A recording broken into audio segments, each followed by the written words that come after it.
नमस्कार। डिबेट अब तक में एक बार फिर आपका स्वागत है और मैं हूं दर्शपाल गुप्ता।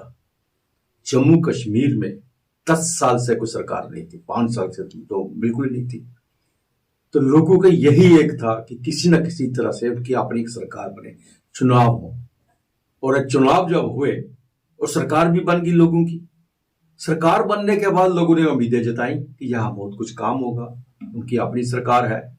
लेकिन सरकार बनने के बाद जम्मू कश्मीर में टेररिज्म जो है, आतंकवाद बढ़ता जा रहा है। जब से नई सरकार बनी है, हर रोज चाहे जम्मू हो या कश्मीर हो, कहीं ना कहीं आतंकवादी घटनाएं घटती जा रही हैं। यहां तक कि आज भी कश्मीर के अंदर एक नहीं, दो नहीं, 4 जगह पे एनकाउंटर हो रहे हैं। और इसी महीने में 5 से ज्यादा जो है आतंकवादी हमले हो चुके हैं। क्या रीजन है, क्या कारण है? जबकि इलेक्शन से पहले यहां पे शांति थी, घटनाएं बहुत कम हो रही थी, कुछ जम्मू में हो रही थी छुटपुट घटनाएं, लेकिन कश्मीर में बिल्कुल बंद थी। अब क्या रीजन है कि सरकार बनने के बाद ऐसी घटनाएं क्यों बढ़ती जा रही हैं, लोगों में क्यों खौफ पैदा किया जा रहा है? हमारे साथ है ब्रिगेडियर विजय सागर दीवान साहब। दीवान साहब, आपका बहुत बहुत स्वागत है। धन्यवाद Adarshi, pleasure to be on your show. Brij साहब, जिस तरह से हमने सोचा था कि आप नई सरकार बनी है, एक नया चैप्टर शुरू हो गया है, जम्मू कश्मीर नई दिशा की ओर चला गया है। इससे पहले भी शांति बताई जा रही थी, हर चीज दिखाया जा रहा था, G20 हो गए, मैच हो गया, हर चीज होगी। तो सरकार बनने के बाद लोगों ने सोचा कि कामों में तेजी आ जाएगी, लेकिन सरकार बनने के बाद तो आतंकवादी घटनाओं में तेजी आ गई है। क्या रीजन है ये?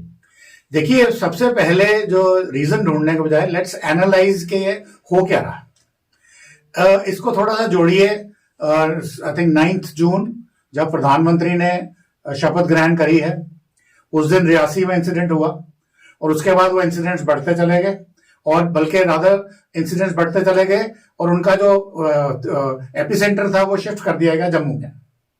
उसी तरह से ये घटनाएं शुरू हुई हैं गगनगीर के साथ, जो कि जोजिला टनल के ऊपर जो काम चल रहा था वहां पे जो अटैक होता है, और उसी दिन चीफ मिनिस्टर उमर साहब ने शपथ ली है। तो ये दोनों चीजें ये बताती हैं कि जो इलेक्शंस जम्मू कश्मीर में हुई हैं, पहले लोकसभा और उसके बाद राज्यसभा, ये एक बहुत ही सफल प्रयास था एक पीपल मूवमेंट का। जो जम्मू कश्मीर के लोग थे, आज तक जितनी भी इलेक्शंस हुई हैं पिछले 30 साल में, उसमें वोटर परसेंटेज होती थी 10%, 12% या इस किस्म की रेडिकुलस फिगर। यहां पे 80% भी गई, 70% तो नॉर्मली थी।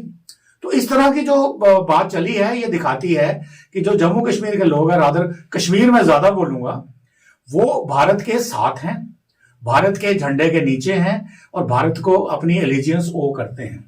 अब ये बात जो है, ये किसको पसंद नहीं आई? काफी सारे लोग हैं, जैसे मान लीजिए जॉर्ज सोरोस के जो तंत्र हैं, CIA के साथ चलते हैं, उनको भी ये बात पसंद नहीं आती है। ISI जो उनके साथ एक और कंधा से कंधा मिला के चलती है, उनको भी पसंद नहीं आती है। चाइना है, वहां पे नेटफ्लिक्स जैसे लोग हैं, उनको भी पसंद नहीं आती है। तो एक कारण तो ये हो सकता है कि जो क्रेडिबिलिटी इलेक्शंस फेल करा के, माइंड यू जितनी भी इलेक्शंस हुई हैं, स्पेशली जो हमारी लेजिस्लेटिव असेंबली की इलेक्शन हुई है, एक इंसिडेंट हुआ है, वो भी स्कफल का। हाँ, वो तो उसके अलावा पूरे इलेक्शंस में, पूरे बूथ्स में कहीं कोई इंसिडेंट नहीं हुआ। पार्लियामेंट में भी कहीं कुछ नहीं हुआ। पार्लियामेंट में भी शायद छोटा मोटा हुआ, छोटा मोटा तो बिल्कुल इनसिग्निफिकेंट था। वो ये दर्शाता था कि लोगों का जो माइंड है, वो जो माइंडसेट था, जो पाकिस्तान को फेवर करता था या अमेरिकन को फेवर करता था, वो जा चुका है। और लोग सारे इसके सारे मोदी जी की जो प्रोग्रेस है, कंट्री की जो प्रोग्रेस है, इकोनॉमिक प्रोग्रेस है, और जो डेवलपमेंट वर्क कश्मीर में हो रही है, उसके फेवर में है। इस चीज को कैसे डिसरप्ट करना है? पहले उन्होंने मोदी जी के शपथ ग्रहण के साथ शुरू किया, वो पूरा सिस्टम एक साइकिल चला। अब ये साइकिल दूसरा चल रहा है। अभी ये 8 इंसिडेंट्स हो गए हैं जब से उमर साहब ने शपथ ग्रहण करी। 5 तो इसी महीने हो गए। हाँ, तो ये जो इंसिडेंट्स हैं, ये ऑन द राइज हैं। अब यहां पे इसको हमने कैसे ठीक करना है, या इसकी क्या कॉनोटेशन है? अब यहां अगर आप देखें, अब मिलिट्री पॉइंट ऑफ व्यू से मैं ये बताना चाहता हूं आपको कि मिलिट्री की जो सोल्यूशन था, वो हमने पिछले 40 साल से यहां चलाया हुआ है। और इंसर्जेंसीज की जो मिलिट्री सोल्यूशन है, वो उसकी एक लिमिट होती है, लाइफ होती है। एक टाइम के बाद जो मिलिट्री सोल्यूशन है वो आपके काम से निकल जाता है, क्योंकि अगर आप मिलिट्री को फोर्स को अप्लाई करते हैं तो ये जो आवाम है या जनता है उनको ये पसंद नहीं आता है। इसलिए नहीं आता है कि मिलिटेंट्स के साथ कोलैटरल डैमेज भी होती है, उसको आप अवॉइड नहीं कर सकते। परंतु फिर भी मैं यहाँ भारतीय सिक्योरिटी फोर्सेस को सल्यूट करना चाहूंगा और आपको बताना चाहूंगा कि उनकी जो एसओपी है उसमें प्राइमरी बात ही यही है कि अगर मिलिटेंट छूट भी जाता है, सिविलियन को गोली नहीं लगनी चाहिए, और ये उन्होंने करके दिखाया है। बल्कि जब वो काम करते हैं तो हमारी लैंग्वेज में उनको हम बोलते हैं fighting with in enemy with one hand tied behind your back, यानी कि एक हाथ से मुझे लड़ना है। तो कितना मुश्किल काम है ये। तो उस चीज का पॉइंट ऑफ व्यू से देखें तो सिक्योरिटी फोर्सेस ने बहुत अच्छा काम किया है। परंतु यहाँ पे अभी मैं ये कहता हूं कि उसका जो काम का लेवल था अब वो एफिकेसी खत्म होने जा रही है। तो मुझे यहाँ पे अभी पॉलिटिकल सोल्यूशन चाहिए। पॉलिटिकल सोल्यूशन जब मैं बोलता हूं, अवाम की तरक्की चाहिए और अवाम को एक किस्म के जो यूथ है स्पेशली उनको चाहिए कि वो देशभक्ति के कामों में लगे। अब इसके लिए दूसरी चीज जो है, हम ये भी चाहते हैं कि जितने भी मिलिटेंट्स आ रहे हैं वो अक्रॉस द बॉर्डर से आ रहे हैं, और वो सक्सेसफुल इसलिए हो रहे हैं क्योंकि यहाँ पे उनके स्लीपर सेल्स हैं, यहाँ उनके सिंपथाइजर्स हैं। तो उनको अभी कैसे एलिमिनेट करना है, ये सिंपथाइजर स्लीपर सेल्स एलिमिनेट तभी हो सकते हैं यदि अवाम जो है वो भी सिक्योरिटी फोर्सेस के साथ भागीदारी करे, और वो भागीदारी करे। अब क्यों कर ये स्लीपर सेल्स कौन है? या तो वो रिलीजियसली रेडिकलाइज्ड लोग हैं, या फिर मान लीजिए उनको पैसे का लालच दिया जा रहा है, जिसको हम बोलते हैं हमारे देश में बहुत सारे जयचंद हैं, और या फिर उनको गन पॉइंट की नोक पे डराया धमकाया जाता है। अब इन चीजों को खत्म करने का काम है गवर्नमेंट का है। गवर्नमेंट की पॉलिसीज मतलब पॉलिटिकल सोल्यूशन बनाना है। इसके अलावा जो ये इंटेलिजेंस एजेंसीज हैं उनको भी चाहिए कि ये कल तक ये लोग आपके खिलाफ थे, आज जब ये भारत के फेवर में आ चुके हैं तो आप भी इनको कल्टीवेट करिए। आपने जो इन्वेस्टमेंट करनी है, जो अपने बूट्स ऑन ग्राउंड बनाने हैं वो मत करिए। आपने सिक्योरिटी फोर्सेस को ग्राउंड पे ज्यादा डिप्लॉय करेंगे तो ज्यादा कॉर्डिनेट सर्च होंगे, ज्यादा नाके लगेंगे, लोग और परेशान होंगे। उसकी जगह पे आप इनको सिक्योरिटी की जो इंटेलिजेंस है उसको पुख्ता कीजिए ताकि वो भागीदारी बने। सो जनता की भागीदारी, सिक्योरिटी एजेंसीज की इन्वेस्टमेंट, तो ये एक सोल्यूशन बन सकता है। बिल्कुल सही कहा आपने। लेकिन एक तरफ आप कहते हैं कि स्लीपर सेल जो है, वो दूसरी तरफ हम देख रहे हैं कि कश्मीर के अंदर भी खासकर जो यहाँ पे अब कोई भी ऐसा इंसिडेंट हो सकता है, युवा बाहर निकलता है। जिस तरह से आपने देखा टनल के बाहर जब उन्होंने अटैक किया, जब उनको मारा गया तो भी लोग बाहर निकले, कश्मीरी बाहर निकले, युवा बाहर निकला, और वो चाहते हैं कि अब ये खत्म हो। दूसरी तरफ से स्लीपर सेल भी है। और तीसरा जो है, आज डॉक्टर फारूक अब्दुल्ला ने भी एक बयान दे दिया। उन्होंने कहा कि इनको पकड़ो और मारो मत, ये तो जानने की कोशिश करो कि कौन है जो अटैक करवा रहा है। क्या मेरी सरकार को बदनाम करने की कोशिश की जा रही है? क्या नेशनल कॉन्फ्रेंस की सरकार को दिखाने की कोशिश कर रही है इसे फेल किया जाए? उसका एक कारण है कोई और एजेंसीज ऐसी हैं? क्या ऐसा भी हो सकता है? देखिए, जहां तक फारूक साहब की स्टेटमेंट है, मैं कहूंगा ये पॉलिटिकल स्टेटमेंट है और इस वक्त डिफेंसिव स्टेटमेंट है। यानी कि ये एक किस्म की आपने अपने विक्टिमाइजेशन की बात कर रहे हैं, तो उसको मैं ज्यादा एज एन एनालिस्ट में उसको ज्यादा महत्व नहीं देता। परंतु मैं फिर भी कहूंगा कि इसकी जिम्मेदारी किसकी है। अभी पहले ये देखिए कि ये मिलिटेंसी हो क्या रही है, ये जो इंसिडेंट्स हैं ये किसके खिलाफ हैं? ये खिलाफ हैं किसके? जो माइग्रेंट वर्कर्स हैं। बिल्कुल 370 हट गया है। तो इस वक्त आजादी है किसी भी भारत के नागरिक को जम्मू कश्मीर में आके काम करने की। पहले भी करते थे, अब वो ज्यादा कर सकते हैं। तो ये चाहते हैं कि जम्मू के रीजन में तो ऐसा कुछ नहीं हो रहा, अब जम्मू में वो प्रॉब्लम बढ़ती चली जा रही है माइग्रेंट्स की, पर कश्मीर में वो इंश्योर कर रहे हैं कि डेमोग्राफी को कोई फर्क ना पड़े। तो इसलिए ये किसका मकसद हो सकता है? मकसद उन्हीं का होगा जो कश्मीर को भारत से अलग करना चाहते हैं। वो कौन से हैं? Again ISI, George Soros, western press, Chinese लोग। तो वो एक किस्म की एक सिलेक्टिव किलिंग्स कर रहे हैं।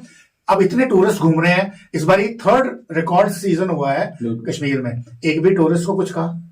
टूरिस्ट से लोग पैसे कमा रहे हैं, सिविलियंस को कुछ कहा? बिल्कुल नहीं कहा। छुटपुट अटैक सिक्योरिटी फोर्सेस पे हैं, छुटपुट, पहली तरह लार्ज स्केल पे नहीं। प्लस ये जो आपके जितने माइग्रेंट वर्कर्स हैं, चाहे वो गगनगीर में थे या कल बांदीपुरा में थे या खानियार में हैं, तो ये सब चीजें जो हैं, ये गवर्नमेंट को अगेन मैं बोलता हूं कि एक पॉलिटिकल सोल्यूशन बनाना पड़ेगा, एक तंत्र बनाना पड़ेगा जिसमें जनता की भागीदारी हो सिक्योरिटी फोर्सेस के साथ, इंटेलिजेंस एजेंसीज के साथ, ताकि जो सिक्योरिटी फोर्सेस हैं उनको एक्शनेबल इंटेलिजेंस मिले, एक्शनेबल इंटेलिजेंस। अभी क्या हो रहा था, मेरा एक्सपीरियंस है कि मुझे वो इंटेलिजेंस वाला, चाहे वो आईबी का था या सीआईडी का था, वो आगे देता था रिपोर्ट कि सर ये इंटेलिजेंस 10 दिन पहले मिलिटेंट वहां था, वहां गया। मैं कह रहा हूं मुझे बता आज कहां है, वो नहीं मिलता था। तो वो हमें चाहिए। परंतु यहां पे मैं एक बात और बोलना बड़ा जरूरी समझता हूं कि हम बोलते हैं कि भाई अगर कश्मीर के लोग, युवा स्पेशली, अगर वो भारत की तरक्की में भागीदार बनना चाहते हैं, डेवलपमेंट में भागीदार बन के अपनी खुशहाली लाना चाहते हैं, तो वो क्या कर रहे हैं, तो वो उनके साथ मिलना चाह रहे हैं।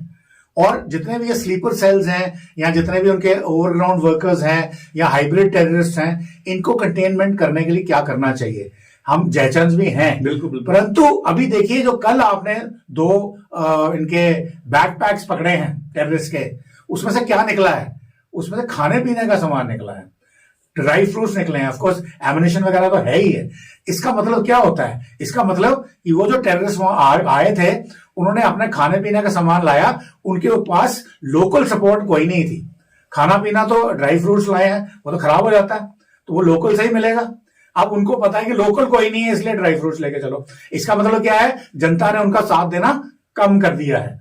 और ये अगर कोई पॉलिटिकल सोल्यूशन बनाएंगे, जनता की भागीदारी बनाएंगे, तो ये और कम होता चला जाएगा। लेकिन ब्रिगेड साहब, इसमें देखो, आप कश्मीर की जब इकॉनमी की बात करते हैं, जिस तरह आपने कहा कि रिकॉर्ड टूरिस्ट जहाँ पे आए हैं, सारे फंक्शन वहां पे हुए हैं, पैसों की कमी नहीं है।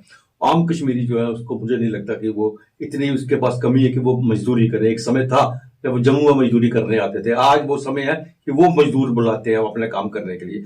अब जब बिहार से या यूपी से वो माइग्रेंट्स को बुला के वहां पे काम करवाते हैं, वहां के सारे जो डेवलपमेंट के काम वो कर रहे हैं, तो अगर ये इनके साथ ऐसा दहशत फैलती है, वो नहीं आते हैं, तो सारे का सारा असर तो उन्हीं के ऊपर पड़ेगा ना। मैं एग्जैक्टली वही पॉइंट कह रहा था कि कश्मीर की आवाम जो है, अभी उन्होंने उनका साथ देना कम कर दिया है, तो उनको मुबारकबाद देने की जरूरत है। और जहां तक अभी कश्मीर की जनता को अभी दोबारा सोचना है कि अगर ये माइग्रेंट वर्कर्स यूपी बिहार से जो आ रहे हैं, ये कौन से हैं, ये आपके नॉर्मल काम करने वाले हैं, आपके प्लम्बर्स हैं, रेडी वाले हैं, आपके इलेक्ट्रिशियंस हैं, आप इनके बगैर काम कर सकते हो। अगर इनको वो मारेंगे जस्ट इसलिए कि यहाँ पे कोई हिंदू पॉपुलेशन ना बढ़े या लोग बाहर से आके अपने वोटर आईडीज यहाँ ना बनवाएं, तो अगर वो नहीं आएंगे तो आपका काम कौन करेगा। तो अगर, और आपके खुद की माली हालत आपकी अच्छी हो रही है टूरिज्म रिलेटेड एक्टिविटीज के साथ, तो वहां पे तो आप पैसे कमा रहे हो, बट आपको बेसिक फैसिलिटीज कहां से आएंगी, आपके लोग तो ये काम नहीं करेंगे। तो इसलिए आपको भी ये सोचना पड़ेगा कि अगर टूरिस्ट के अलावा, मान लो टूरिज्म तो खैर नहीं, माइग्रेंट वर्कर्स की किलिंग होती है, तो वो भी आपके ऊपर एक आघात है। तो उस आघात के लिए भी आपने लड़ना है और गवर्नमेंट को बताना है कि देखिए हम आपकी मदद करने के लिए तैयार हैं, आप हमें कोई तंत्र दीजिए, रिसोर्स दीजिए, कोई एक किस्म का सेटअप दीजिए, कोई हेल्पलाइन दीजिए, जहां हम इतने इनको मारने वालों की जो भी इंफॉर्मेशन है, जैसे आपने देखा परसों अखनूर में हुआ था, वो 3 स्कूल के बच्चों ने बताया था, आर्मी की यूनिफॉर्म पहनी थी, बच्चों ने जूते देखे उनके, बोला ये तो आर्मी वाले नहीं हो सकते, और उनको इन्फॉर्म किया और उनको न्यूट्रलाइज किया गया। तो इस किस्म की चीजें कश्मीर में भी होनी जरूरी हैं, और जनता की जो आवाज है या जो उनके प्रयास हैं, जो थोड़ा बहुत निकल के आया है, ये और आगे जाने चाहिए। और साथ साथ कश्मीर की जनता को इसका धन्यवाद भी देना है, और उनको मैं एक चाहता हूं कि उनको एक अच्छी तरह से उनके इस इशू को रिकग्नाइज किया जाए और उनको इनकरेज किया जाए। तो अब समय आ गया कि अगर कश्मीर की जनता 2 कदम आगे बढ़ा रही है, तो केंद्र सरकार को 4 कदम आगे बढ़ना चाहिए। इससे पहले कि वो एक दूसरे की सरकारों पर लांछन लगाए, उनको आगे आना चाहिए। तो आगे आना चाहिए और एक ज्वाइंट सोल्यूशन निकालना चाहिए, क्योंकि अब ये लड़ाई खाली सिक्योरिटी फोर्सेस की नहीं है, अब ये सबकी लड़ाई है, क्योंकि मारे जाने वाले आप लोग भी हैं, जो अभी तक आपको समझ में नहीं आया था। आज भी पॉलिटिकल पार्टीज में, पिछली डिबेट में बैठा था, पॉलिटिकल जो लोग हैं वो लांछन लगा रहे हैं एक दूसरे को छींटा कसी करने का। अब वो टाइम छींटा कसी का नहीं है, एक दूसरे का कोऑपरेट करके, मिल करके इस मेनेस को खत्म करना है, ताकि खुशहाली आए। ब्रिगेड साहब, बहुत बहुत धन्यवाद, आप सबने सबकी जानकारी दी, और हमें उम्मीद है कि आने वाले समय में बहुत जल्दी जम्मू कश्मीर में एक बड़ा बदलाव होगा। आज के लिए बस इतना ही, नमस्कार।